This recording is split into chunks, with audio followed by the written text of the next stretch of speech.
Welcome, everybody. Thank you so much for joining us today for Camino 101 Basics. Before we begin, please let me introduce our Pilgrim presenter, Rob Nickerson. Rob has walked different Camino routes of the Camino de Santiago 8 times, including the Camino Francés, the Camino Portugués, and the Camino Inglés. Recently, he pushed his wife Betsy in a wheelchair on some of the Finisterre-Muxía route. He has given a number of presentations to Camino groups locally, nationally, and internationally. He serves on the steering committee of the Northern California chapter of the American Pilgrims on the Camino. Rob is a retired professor of information systems at San Francisco State University, where he taught for 40 years. And I'm going to ask that you put your questions in the chat, and Rob and Guy and I will moderate the questions at the end. So without further ado, let's hand it over to Professor Rob. Go ahead, Rob. Thank you, Lori, for the introduction. I appreciate that. And welcome.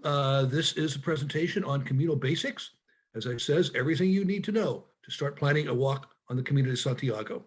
And now is the right time to do that. The Camino season is about to start.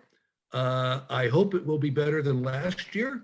The COVID situation is getting better, so I'm planning to go in June. I think, and I don't think that there's going to be too much risk with that. I went last September, and I felt comfortable. I wore a mask, but I still felt comfortable. You of course can check all of different sources for what's happening with COVID in Europe and make your own judgment. So this is a presentation on what you need to know before you go. This is part of what we call the Camino 101 series. We at the NorCal chapter have developed this series, and this is the basics one, everything you need to know to get started to wanting to walk the Camino. There's several others. The next one is packing for the Camino, what to take, where to get it, how to carry it. We have that scheduled for in a month or so. Camino routes, what they're like, what to see on both on and off the routes. We do these periodically with different routes. About a week or so ago, we did the, was it the Norte or the Primitivo? And these are worthwhile watching because they are by people who have walked these routes, know the routes, can tell you all sorts of things about them. Technology on the Camino. This is something that seems to be a real concern for people. What do they do with their cell phones? What do they do with their other devices, their Kindles and so forth? What's worth taking and what's not worth taking. We're gonna do that, I think, in 2 weeks, if I remember correctly. And then the final one, which we haven't done for a while because we haven't been going to the Camino because of COVID, is the returning home. And I'm hoping that next fall we'll be able to get together and have that presentation because it really is an important part of the Camino experience. How do you feel when you get home? So this is the Camino 101 series. Now this topic today, which is the basics, is going to cover a wide variety of different things that you see here: history, routes, pilgrims, why walk, the credential, Compostela, the shell, Santiago, logistics, when to go, accommodations, finances, finding your way, daily walking, health, what's a typical day like, resources. And then the remaining 4, packing, routes, technology, and returning home, are for future presentations. So that's basically what we're going to be covering. It really is the basics of what the Camino de Santiago is about and what I think you need to know to get started on the Camino and have a successful first walk. So, but first, what is the Camino de Santiago? This is a question that I get a lot. What is it really about? Well, first, it's not one thing. The Camino de Santiago is many routes. It should be, what are the Caminos de Santiago? Because there's many different routes that lead to the city of Santiago de Compostela in Spain. All the routes lead to the city of Santiago de Compostela. Here's a map of Spain and Iberia and France and Europe and so forth. And the green arrow points to Santiago de Compostela. And all of these are different routes. There's many more than what you see on this map right here. Why? Why do people do this? Because the bones of St. James are said to be buried there in the cathedral in Santiago. Well, that sounds rather uninteresting. Who cares about the bones of St. James? Well, who was this guy, St. James? And why do people care about him? Well, he was one of Jesus's disciples, and he was sent to the Iberian Peninsula to evangelize. He wasn't, as I understand it, very successful at this. He returned to Jerusalem, and he was beheaded by Herod the Great. Now, not because he didn't evangelize the people in Iberia, but because he was a Christian, and Herod didn't like Christians, as I understand it. Now, at this point, legend takes over. And legend says that his body was returned to Iberia by various means. There's a story that his disciples sailed him there in a sailboat. There's the story that he was put into a stone sarcophagus, which mysteriously sailed itself to Iberia. There's various other myths about this. The bones, however, were supposedly buried and discovered in a field by a hermit in the 9th century. And the bishop of the area, sensing an opportunity for increasing tourism, decided that these were the bones of St. James. He declared them the bones of St. James. And in fact, eventually the Pope declared them the bones of St. James, and the king did too. The site became the city of Santiago, and the church was built in the city, became the cathedral. The bones are housed in the cathedral in a metal, I don't know what you call that thing there. Sarcophagus. So I don't know whether it's a sarcophagus or not. I don't know, but whatever it is, it's the bones are in there, and you can see this when you go to. In fact, you should when you go there. It's underneath the altar in the cathedral, and it's worth taking a look at it. And people have been making the pilgrimage to Santiago ever since then, because the bones are there. So this is the story. The Camino de Santiago is one of the 3 great pilgrimages in Christendom. The other 2 are to Jerusalem and to Rome, to St. Peter's in Rome. So these are the 3 big pilgrimages in Christendom. Excuse me, that doesn't work. There we go. But there's many ways to get there. There are many different routes. In Spain and Portugal alone, there are 39 named routes, according to the Pilgrimage Museum in Santiago. You can go, these are not all of them, these are just some of them, of some of the routes. And there are many routes in other countries. There's routes through France. There's a route that starts in St. Petersburg, Russia. There's a route that starts in Geneva. There's routes that start in England, and so forth. So it's not just one route that makes up the Camino de Santiago. The most popular routes are listed here. And this is based upon information from the Pilgrims office in Santiago in 2019. You'll see that a lot of my data is based upon 2019 because 2020 was, and 2021 were COVID years. And so they don't have a good range of data. They have much less data than we have for 2019. I'm hoping 22 returns to the size that we had in 2019. The most popular route is called the Camino Francis, and it starts over here in France, just over the border of France, in a small town called Saint-Jean-Pied-de-Port, and goes over the Pyrenees and down across this red line here, all across like this, into Santiago. It's about 400, 500 miles, 778 kilometers here. And according to the Pilgrims office, over 50% of the people walk it. The second most popular route is the Portuguese route, which starts actually in Lisbon and goes up through Portugal, through Porto, and into Santiago. Although I found that most people don't go all the way to Lisbon, although a few do, and many people start in Porto and walk into Santiago here. Now, there is also a variation of the Portuguese route. This is called the interior route here, but there's the coastal route that goes along the coast, and the Pilgrims office is now reporting that as a separate route. In fact, that's what I'm going to do in June, is the coastal route. The The Norte is starts in the north up here and comes down into Santiago. The Primitivo also starts up there and into Santiago. The Inglés starts up at the up the coast up here and comes down into Santiago. It's actually called the Inglés because the English came across the channel, landed there, and then walked in from there into Santiago. Now, there's many, many other routes. This is just a sampling of it. But these, according to the Pilgrim's Office, are the most widely traveled Camino routes.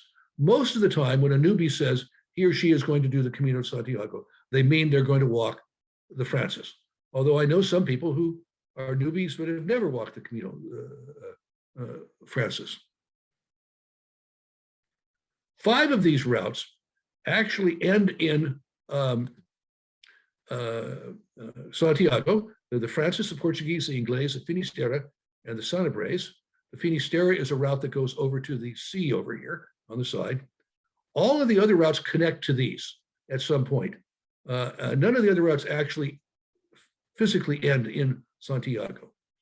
The Primitivo, for example, comes down and connects into the Finisterre, into the Francis, and then goes on the Francis into Santiago.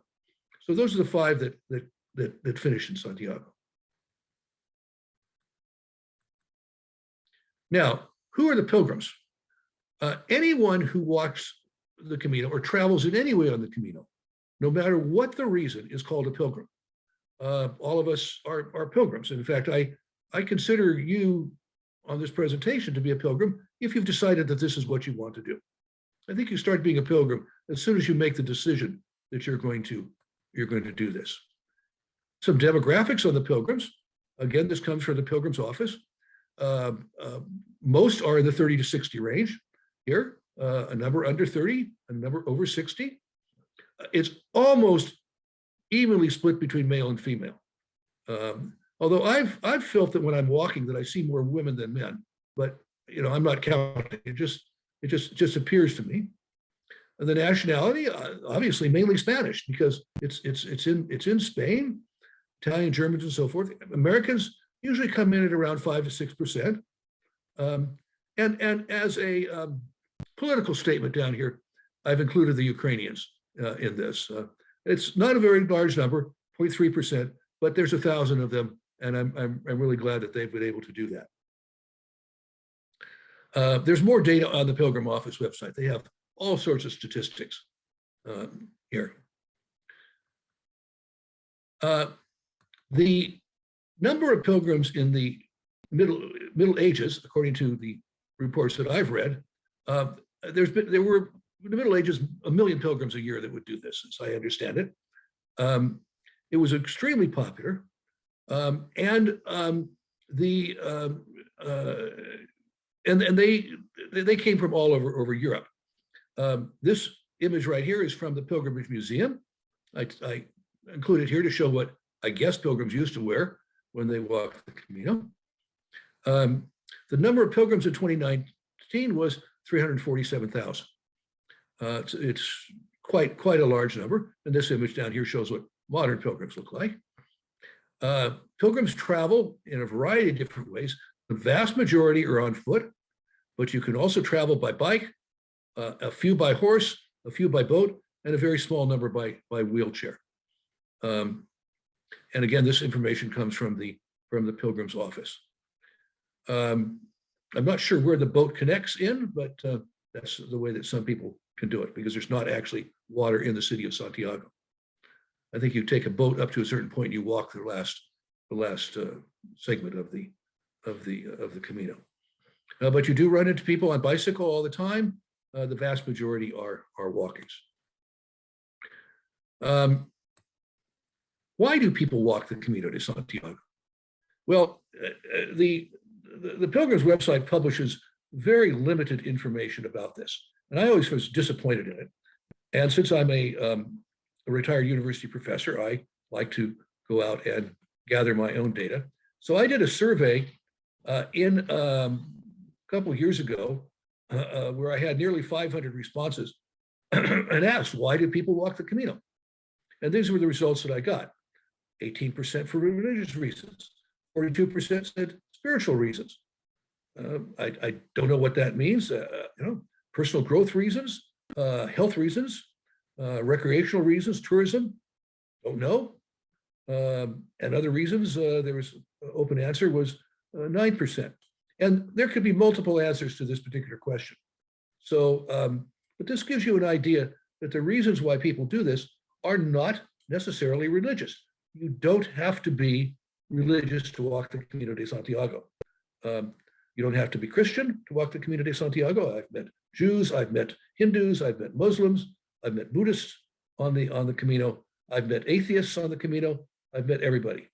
It really doesn't make any difference. But anyway, this gives you an idea of the range of reasons why people walk the Camino. Now, what's the Pilgrim's credential all about? Okay, well, the credential is a document that you get. Looking down here to see where one of mine is. I think I have one. Yeah, here we go. Right here. Let's get this one out. This is one of my actual credentials. This was actually for one of my first Caminos. I don't know how well you can see that. I think it's because my background's up there. This was for one of my first Caminos. I picked this one up in France.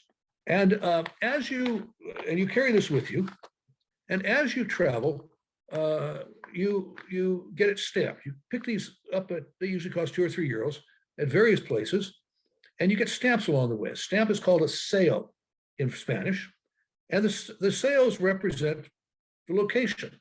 So you go into a bar and you get the stamp there, and they put the date on it. You go into an albergue, you get the stamp there, and put the date on it. You go to a cathedral or church, they get a stamp there, and they put the date on it. And it becomes a record of your travels on the Camino.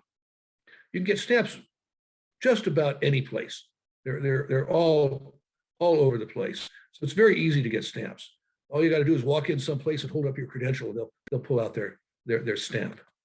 Now, as I understand it, there's supposed to be a digital credential that you get stamped on your smartphone. There's CR codes up that you hold your phone up to the code, and it does whatever it does. I haven't done this myself. I don't know how well it works. I think this next time I'm going to do the paper route because I'm used to it, but I might investigate this technique and see how it goes. Now, what's the Compostela? Well, after you finish the walk, you take your credential into the Pilgrim's office, and if it's adequate, they will give you a certificate written in Latin with your name written in Latin on it. And you have to take in your Compostela, show it to them, and they give you this certificate, and it testifies to your completion of the walk. To get it, you have to walk at least the last 100 kilometers of the Camino, or bike the last 200 kilometers. And you have to collect at least 2 stamps a day for the last 100 kilometers or 200 kilometers if you bike. A lot of people forget this. They think they can get 1 stamp a day, but no, they want to see 2 stamps a day for the last 100 kilometers. So if you're only walking for the last 100 kilometers, which is from Soria, be sure to get 2 stamps. That's easy to do. You get it at the place where you stay at night and some bar along the way. It's not difficult to do that. And this becomes your testament to having walked the Camino de Santiago. I have one for myself and one for my wife, and they're framed and they're on my wall. I actually have 3 because we've done 3 different completed Santiagos, Camino de Santiagos. What's the scallop shell? The scallop shell is the symbol of the Camino de Santiago. The story is that when pilgrims would walk the Camino, they'd go to the Atlantic Ocean, which isn't too far away, and they would get scallop shells there because they're very common in the Atlantic around there. In fact, I will encourage you to eat the scallops in Santiago. They're very good.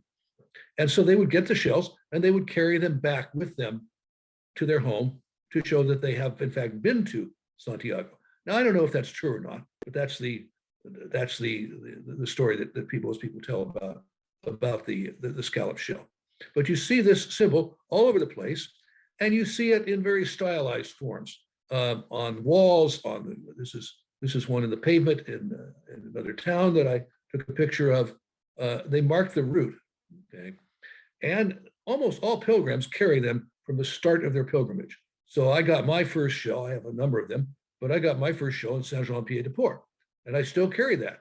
It's a little beat up, been chipped around the edges, but it's my shell that I've walked many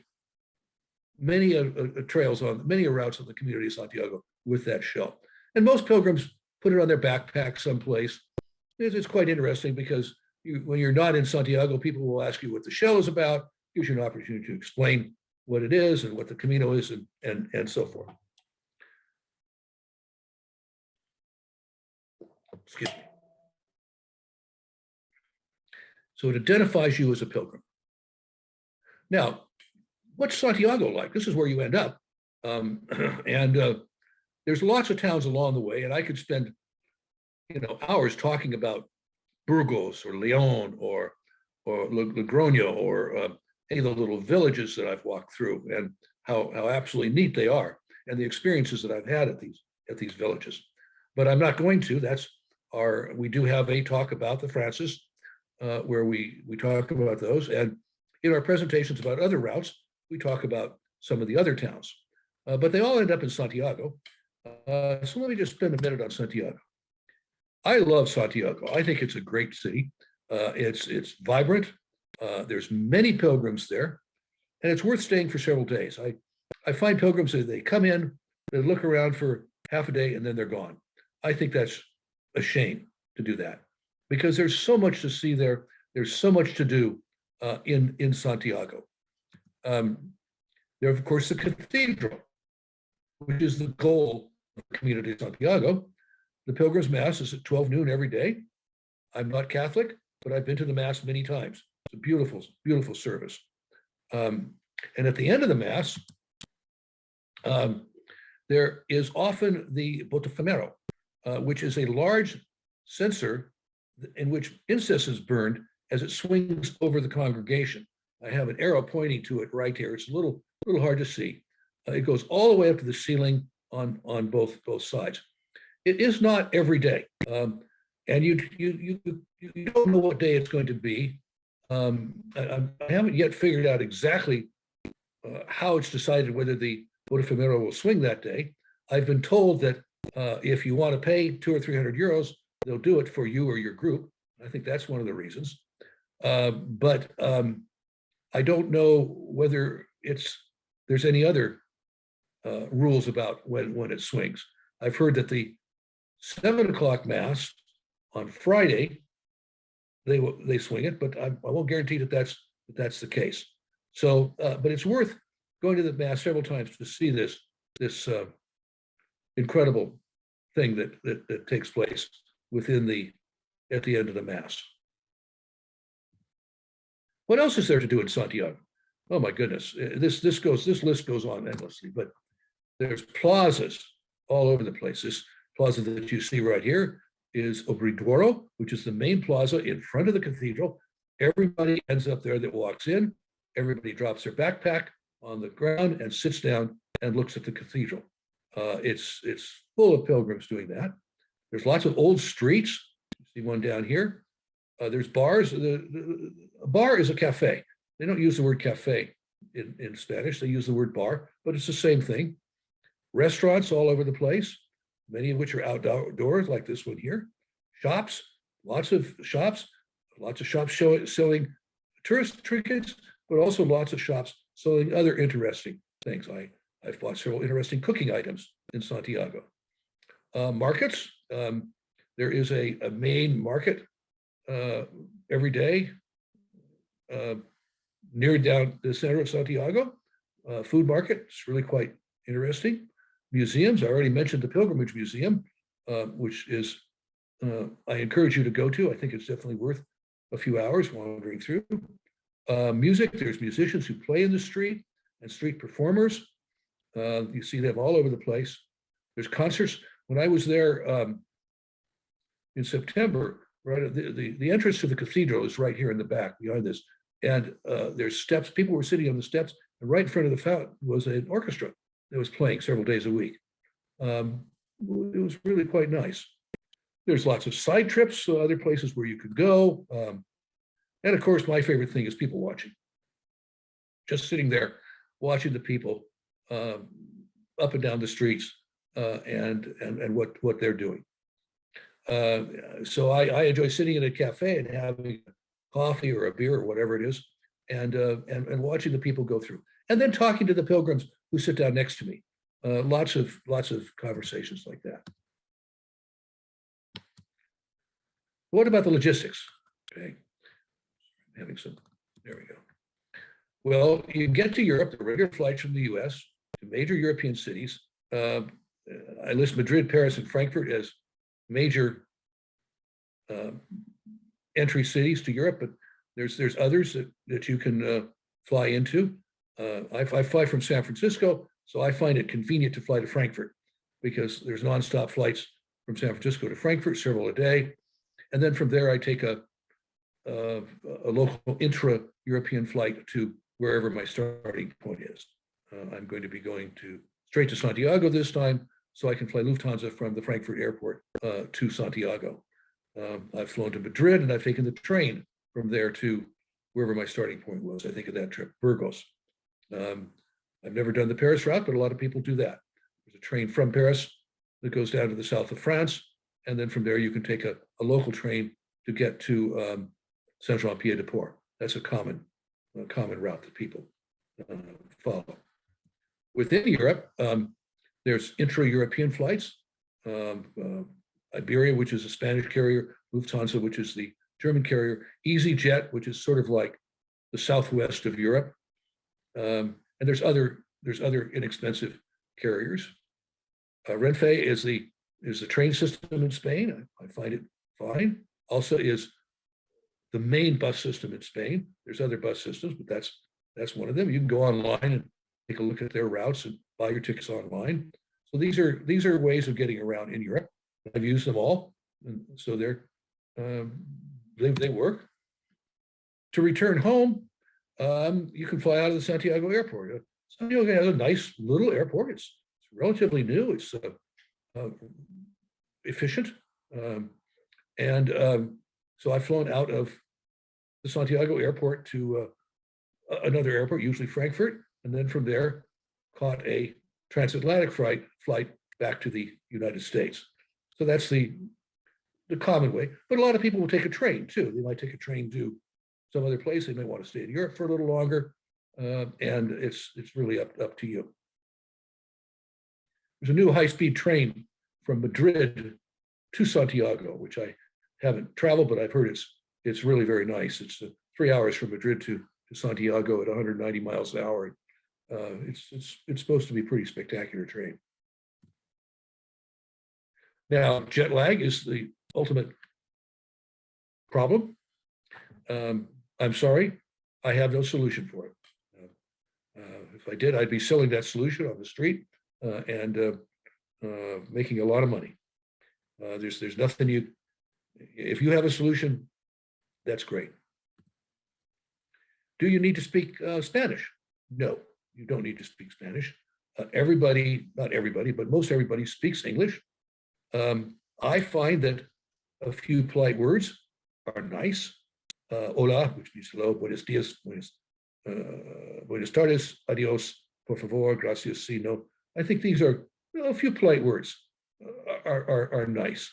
A phrase book is nice. We are going to be offering a Spanish for the Camino course taught by one of our members starting in a few weeks, and you could sign up for that if you wish. It's helpful to know a little bit of Spanish, but I've never been restricted by the fact that I don't know Spanish. And if you go to Portugal, it's even better. The people in Portugal speak English better than the Spanish speak English. But always you have to say the magic word, buen camino, which means have a good Camino. So whenever you leave someone, instead of saying goodbye, you say buen camino and wave. And that's a very common thing that you hear all the time. So what's the best time of year to go? Well, the weather changes with each season. In spring, it's warm, but early spring, it can rain a bit. Summer can be very hot. July and August can be extremely hot, 90 to 100 degrees Fahrenheit. Fall is usually warm, rain late in the fall. Winter is cold with rain or snow. Now, I've walked in the spring and the fall. I've never walked in July or August. I have no interest in walking in the rain or snow, so I don't walk in the winter. Some people like it. You know, that's what they do. So it's entirely up to you. The crowded, the most least crowded. July and August are clearly the most crowded. This chart here shows, this was from 2018. The Pilgrim's office did not post this same data for 2019, so I'm assuming that this is representative. And you can see that July and August are the big crowded months, followed by June and September. And then the later you go in the fall, the more it falls off. The earlier you start in the spring, the more it falls off. So you just have to take this into consideration. Now, this year, 2022, is what's called a holy year. Actually, 2021 was a holy year, but because it became the COVID year, the Pope decided to extend it for another year to 2022. So now we have 2 years that make up the holy year. And I'm not sure what all that means, but there's special events in Santiago. I understand that the Pope is going to show up sometime in August. I'm not quite sure when, but that would be a time not to go, to find out when that is and not to be in Santiago at that time, unless of course you want to see the Pope. But it will be very crowded during that time. It's so this is this holy year. Some people are predicting it's going to be crowded this summer because there's pent-up demand for the Camino. I don't know. You know, I'm not going to make a prediction. I'm going in June, but I'm getting out before July, and so it's entirely up to you. Now, where do you stay? Well, there's a variety of different options. Albergues are the hostels with dormitories. Some have private rooms. Very common. They're all over the place. There's casa rurals, which are basically bed and breakfast inns, and they're relatively inexpensive too. I've stayed in a number of them. I like casa rurals very much. My wife and I very early on decided we didn't want to sleep in a dormitory, but we did have stayed in private rooms in albergues. But we decided that we didn't want to deal with the dormitory issues. But many people do. It's very, very common. And there's lots of inns and hotels along the way. They can be very inexpensive to very expensive and lovely. And then there are paradors, which are these heritage facilities that have been converted to accommodations, castles and monasteries and things like that. And they're the most expensive. This is the Parador here in León, as a matter of fact. If you saw the movie The Way, there's a scene where this is where Tom buys them all a room in this large hotel, and it was the Parador in León where he did that. What do I eat? Well, albergues some have evening meals. Bars or cafes, you can get anywhere from tapas to full meals. That's where I eat a lot of my meals, is at bars. Restaurants, you can get full meals. So there's a variety of places where you can eat. And it's fairly easy to find a place to eat when you're out walking. There's little villages all along the way, so you can stop and get something fairly easily. What do you eat? Breakfast, it's usually coffee and pastries, and some juice probably. Lunch, bocadillo is a sandwich, all the way up to a full midday meal. Dinner, often you have the menú del día, or the daily menu, which can be quite inexpensive. It's usually 3 courses, a starter, a main dish, and a dessert. This one here is for, I think, 11 euros, 11 to 12 euros. That's very typical of the Menu del Dias. And you can, if you see the sign out there, you go and order it. Pick one thing from each category. Snacks, you probably should carry snacks with you. Bananas are extremely popular as snacks. They sell them every place. They apparently are quite good for you when you're out walking. So these are the different things that you eat. What do you drink? Well, wine. Rioja is the red wine of northern Spain, a great red wine. In the west, in Galicia, where you end up, the white wine of choice is Albarino. But there's many other wines. I like Albarino with the fish that you get in Santiago. So I'll order that. There's beer, Estrella, common beer, but there's many more beers besides those, which you'll see Estrella all over the place. Soft drinks, you can get many different soft drinks, obviously Coke type products. There's a drink that I like very much called Aquarius, which is almost like a sport drink. It's at the end of a hot day to have a cold Aquarius, lemon flavored Aquarius, and to drink that down is just really, really quenches your thirst. There's sport drinks and so forth. And lots and lots and lots of water, because if you're out there walking, sweating away, you got to make sure that you hydrate. So you carry water with you. Don't leave your accommodation without at least a half a liter of water, maybe with a liter of water. You want to make sure that you have plenty of water when you walk. And there's different people that do different things. Some take water bottles and fill them up. I buy those little half-liter bottles of water and take those, and when they finally give way, and fill them up as along the way. When they finally give way, I buy another one. But different people do different things for water. But you have to carry water with you. How much does it cost? Well, accommodations could be quite inexpensive. A few euros, or even free with a donation, called a donativo, up to 50 plus euros for a nice hotel, maybe 80 or 90 euros for a nice hotel. The Paradors apparently give a discount to pilgrims. You just have to ask for it. I don't know how much it is. Breakfast can be just a few euros or maybe included in your accommodations.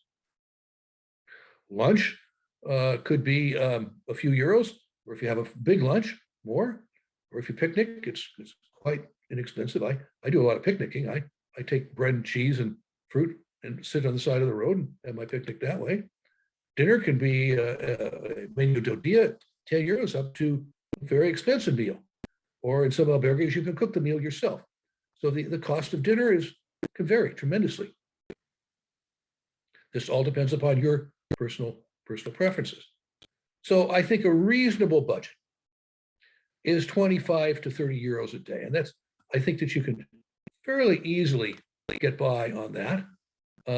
You won't be having the 50 euro dinners for that, or the 30 euro lunches, but you can have a good meal, have a nice accommodation on that price. And just to give you an idea what that means in US dollars, I just checked the other day, the euro is, a couple of days ago, was $1.11. It's been going, the euro's been going down, the dollar's been going up. I don't know what the current crisis in Europe will do, to the dollar. I would think it would strengthen the dollar. Usually what happens is people take their money out of lesser valued currencies and put them into dollars, which drives the price of the dollar up. So, but I don't know. I'm not a financial expert, so anything I say about finances is probably wrong. But that gives you an idea. How do I handle finances? Well, the best way is with credit and debit cards. They're accepted all over the place. Although some albergues may require cash, so you always have to carry some cash with you in case your credit card is not accepted. But most places will take Visa, MasterCard, or whatever, and your ATM card will most likely work there. It's the way I get cash. go into an ATM machine and stick it in there and put in my PIN and ask for 300 euros in cash. And it gets converted to US dollars by the bank. Pay a little small penalty for that, but it's the best way to do it. Don't go to any of the currency change places. They always rip you off. And don't go running to the first one that you see in the airport. It will definitely be expensive. And don't buy your euros before you leave the US. The exchange places in the airports are really a lot. I mean, you'd be better just going to the airport in Europe than to get it to the airport in the US. You aren't going to be stuck. You'll be able to get something. Banks are all over the place. ATM machines are everywhere. They work just like in the States, and they usually have a place where you select the language so you can pick English, and they work fine.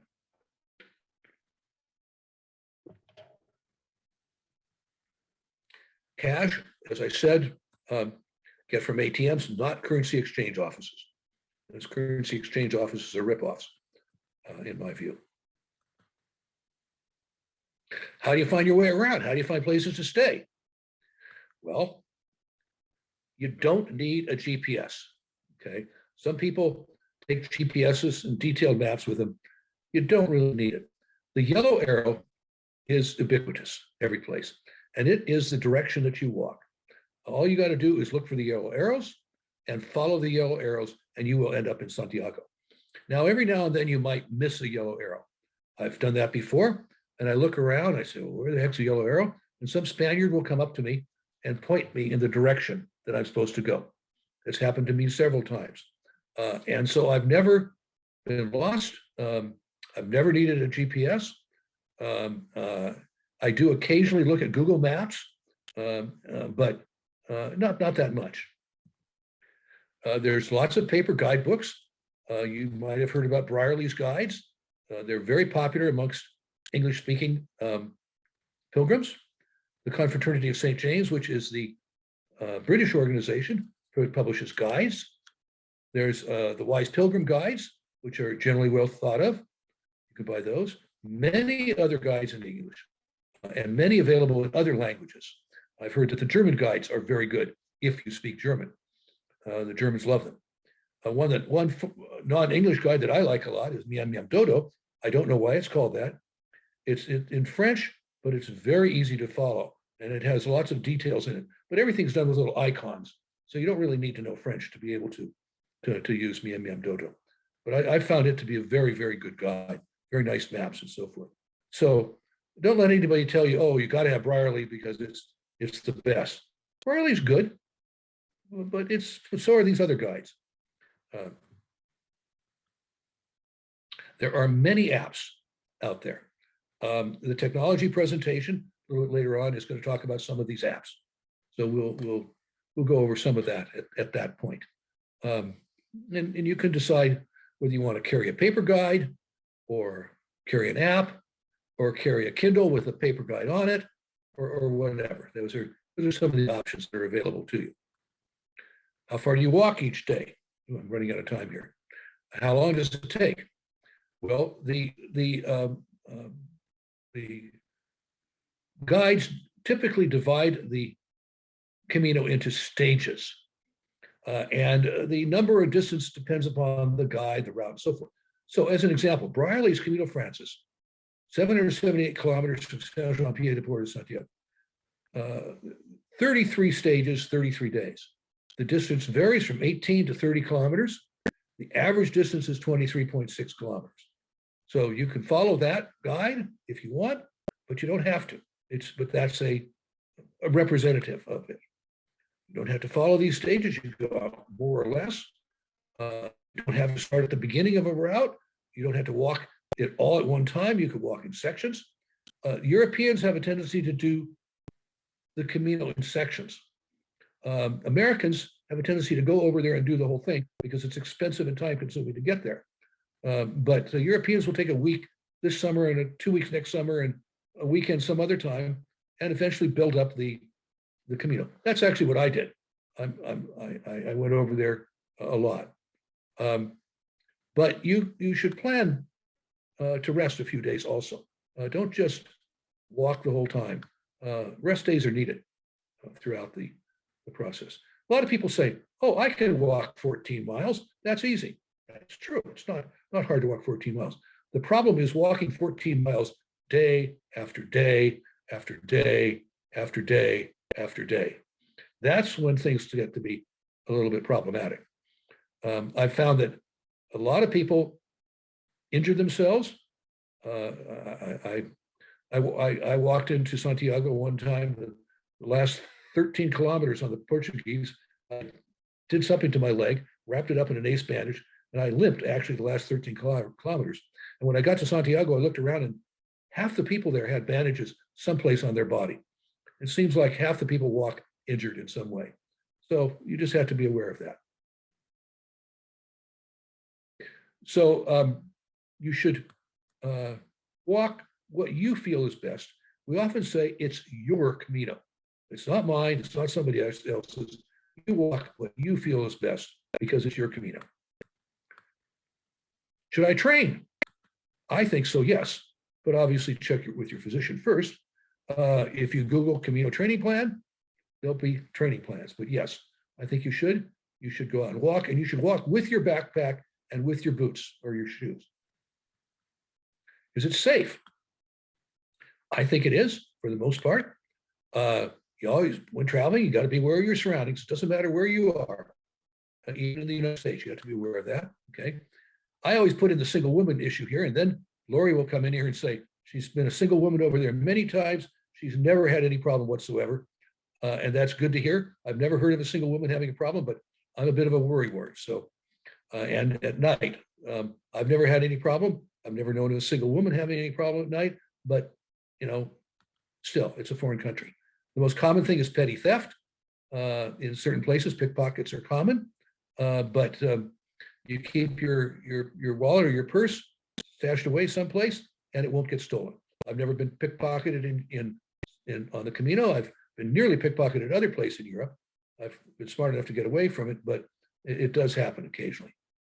What's a typical day in the life of a pilgrim? You get up in the morning, you have breakfast, you walk.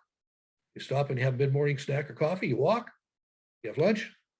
You arrive at your destination, you find a place to stay, take a shower, you wash your clothes, take a siesta, you have your dinner, you go to bed. Next day, you do exactly the same thing. It's really very, very repetitive. But when you're walking, you're seeing different things. Every day is different. But this is a very common pattern that people follow. What resources are available to help you plan your trip? Well, there's plenty of books out there, Camino guidebooks and travel books. Google has tons of them listed. There's websites. You can search with Google. There's two websites that I will recommend here. The first is the American Pilgrims on the Camino, which is the main body that supports the Camino in the United States, AmericanPilgrims.org. They have lots of information on it. And then there's the Camino Forum, which has information contributed by pilgrims and where you can ask a question and get an answer. So it's Camino de Santiago /me/community. So I would encourage you to take a look at both of those to get information. But there are lots of other sites out there besides those two.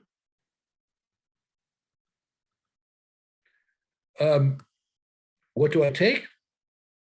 Not much. The least amount that you can. There are lots of lists online. The Packing for the Camino presentation covers this in detail. What will I see on the Camino? Lots. Boy, both on the routes and off the routes. The Camino routes presentations cover this in detail for different routes. Take your camera. How do I communicate with friends and family at home? There's lots of options. The technology on the Camino presentation will cover this in detail. How will I feel when I get home? Different. The Returning Home Camino presentation will cover this in detail. It's an important element of the Camino is returning home. Okay, bring everybody up here.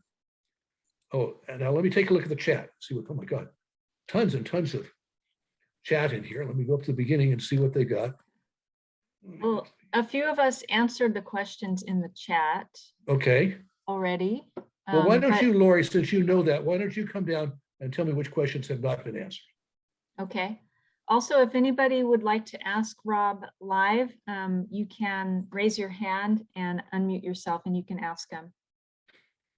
And a reminder that this is being recorded. I see a lot of these are saying when they're leaving. I'm leaving, yeah. I'm leaving June 3rd, I think.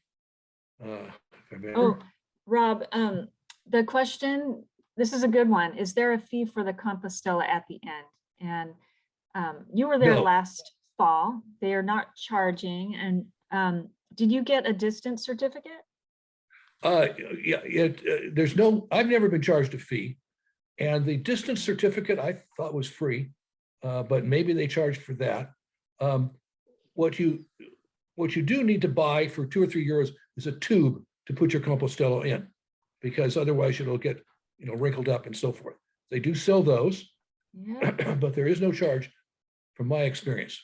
For some reason, I thought there was a charge for the distance certificate. Yeah, there is they charge a few euros for that. I was just wondering if it went up. Not that I know of. I got one year, and then I thought, it didn't mean anything to me. So I didn't get one again. Okay. Okay. Other questions? I think, Rob, I think we got, everyone was pitching in. So I think we really got caught up with the questions in there. I did see one from Brian, which is kind of a follow-up on the situation with petty theft. And what are your thoughts on your backpack and being, theft with your backpack? Well, you saw the movie The Way, where Tom got his backpack stolen by a kid. I've never had an issue with it. I would probably keep an eye on my backpack. If I'm going to sit down at a cafe, I'll put it next to me, next to my chair, just because I'm a nervous type when it comes to that. I don't know. I don't know of anybody who's had their backpack stolen, but that doesn't mean it hasn't happened. I imagine it has happened. And I don't know about albergues also. I've never had anything stolen out of my backpack, although when I was a youth staying in youth hostels, I did have traveler's checks thrown out of my backpack, but that was, many, many years ago. So I don't know. Does anybody else have any input on this? I have a thought on that. I recommend bringing your valuables, like a small pouch with your phone and your money and credit cards with you into when you're going to the shower and when you're going to the laundry in a hostel. So just don't leave valuables inside your backpack and when you're staying in a hostel or albergue. Yeah, I agree with that. I actually have a small shoulder bag that I carry with me, sort of like a purse. I don't know where it is. Here it is over here. It's not too big. Yeah. It's right here. Something you and can I hang put, on a shower hook or something. Yeah, and I put my valuables in this, and I take it when I go out for the day. I take it with me, and it's in my bed with me at night. So I think that's prudent to do something like that. Here's another question, Rob. What kind of insurance, if any, do you get? Well, I carry my medical insurance will cover me overseas. I have Kaiser, and I've been overseas where I've needed to use it, and when I come back, I claim it, and that's happened before. But I'm a bit of a nervous person when it comes to this, so I actually purchase medical insurance. I purchase it from Allianz, and because I travel so much, I buy an annual policy. So and it covers me for all of my travels for the year, for me and my wife. It's probably runs around $700 for the year for the two of us. But that's what I do. Whether I need it or not, or whether it's just because I'm risk averse, I don't know. You'll have to decide for yourselves what to do. I did claim it one time many years ago, but I haven't claimed it recently. So I think it depends on, I would not go over there without some insurance to cover me medically.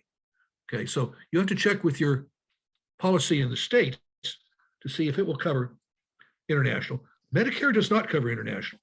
If you're old like me, my understanding is that Medicare will not pay for internationals, medical services. But other policies like Kaiser, and I'm assuming the other major health carriers also will cover for international. And you'd have to check with them, and you'll just have to see what your own risk tolerance is. And Rob, I hear that quite a bit about pilgrims who do go with that plan from Allianz. So you've given it a thumbs up. Yep. Yeah. So yeah. And they've been very good. They also provided a concierge service, which I have used. I ran into a situation where I needed a hotel. I was desperate, and I called them. I was I had a flight canceled at the Frankfurt airport. I called them up, get me a hotel near the airport. They're all booked. Find me one, and they did it. And they called me back 10 minutes later and said, here, go to this place. We've booked you a room at this location. So I've used their services to do that. Rob, we have a question here. I think is a good one. Is what are your thoughts on or suggestions on how to train or prepare physically? And this is context of Ramon, who's 69 years old. Well, I started when I was, let's see, I'm 76 right now. I started when I was about 68 or 67. So we were in the same situation. Walking is the best thing, get out and walk and walk in the shoes that you're going to walk on the Camino. And once you've gotten to a certain point where you're pretty comfortable walking, then carry your backpack. And you can start with low weight on it. Eventually, the last few weeks, I feel that you should be carrying your full weight backpack for several weeks before you get on the plane, so that you're used to doing that. My understanding is that, from somebody told me this, I don't know who, that carrying your backpack actually changes your gait, and you may not have any blisters at all without your backpack, and then you start carrying your backpack and you get blisters. I've heard that happen several times. So you really need to get into the full.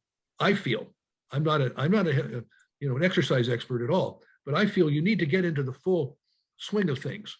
Now, I should say, however, for those of you who haven't done it yet, that if you don't want to carry your backpack, there are services that will carry it for you. You can, I forgot what they're called, but in any albergue, you can leave your backpack there. There's an envelope. You put €5 in it. You put your name and where you want it taken, and they will come and pick it up and take it to the next albergue. So there are these luggage transport services. Some people don't even take backpacks. They just take carry-on bags, and they have luggage transport service. Move it ahead. So that's something that you can do as an alternative to doing that. And then you just take a day pack, something with your water and your sweater in it, and that's all that you need. Good question. See anything else down there, Guy? Oops. Okay.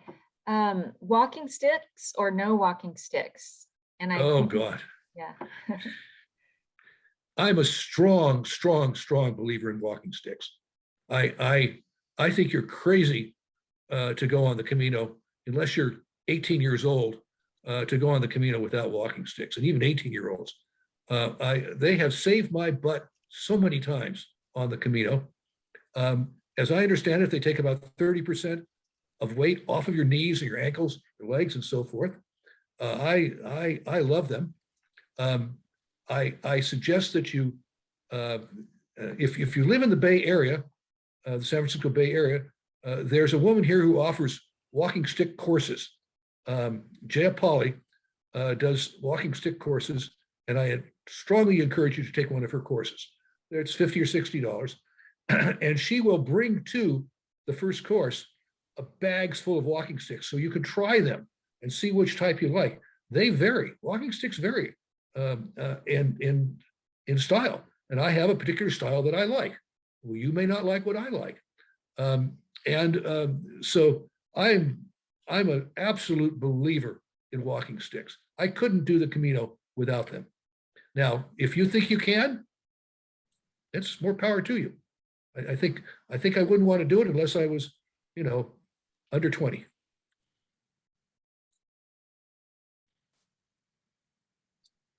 And we'll drop Jaya's information in our chat there. I'm just trying to pick it up. Yeah. I just got a brochure from the East Bay Regional Parks, and she's starting her face-to-face courses again. Yeah. So if you look at you go to the East Bay Regional Parks District website and look for pole walking courses, you'll see her courses in there. She's a wonderful person. She really knows her business extremely well and extremely knowledgeable. Yeah, I agree. It's really good to take her course. Right. Because there is technique. Her calendar. There is a technique for walking with poles, and it depends upon whether you're going uphill or downhill or level or side hill or whatever. And so she teaches you those techniques. Now I have internalized all of that because I've used them for so long. But boy, I would never go without walking sticks. Now the problem that you have with walking sticks is getting them on the airplane. Just to finish this up here. In theory, the TSA is not supposed to let you through with the walking sticks. I've been turned down. Well, I was turned down in Spain one time and had to pack my walking sticks through. Since then, I hadn't taken them on an American plane, but I've gotten these. My latest sticks are these what are called Z poles. So they're much smaller when you fold them up. And I put those in my backpack, and TSA has let me go through with those. Now, I won't guarantee they'll let you go through. If you take a look at the TSA website about what you can take and not take, in the cabin of the plane, they will say walking sticks are not permitted, but sometimes you can get away with it. You can't take a knife on the, in your backpack, but whether you can take walking sticks or not, that's a gamble. What I do, I'll just finish what I do. When I couldn't take walking sticks on the plane, I would take another piece of luggage, a duffel usually, and I put my walking sticks in that. And I also put a change of clothes for the flight back. And when I got to Europe, there's a variety of places where you could store it, but in a hotel or whatever, I'd leave that bag there, get my walking sticks out. And then when I got back to the hotel, I could get it out. And boy, it's sure nice to put on that clean set of clothes after walking for weeks in these smelly things. That's what I wear back on the plane. But that's a technique that I use. Other questions? I think we need to wrap it up pretty soon. So maybe one more question. And let's see if I see a fresh question here in the chat. A lot of discussion about polls. Let's see. Did I miss any? If anybody has a question, raise your hand. And if not, why don't we, well, first of all, I want to thank Rob for sharing his tips and all the knowledge about preparing for the Camino. He just, he does this in person when we have in-person events, and Bay Area Pilgrims know him. And so thank you, Rob. Good job.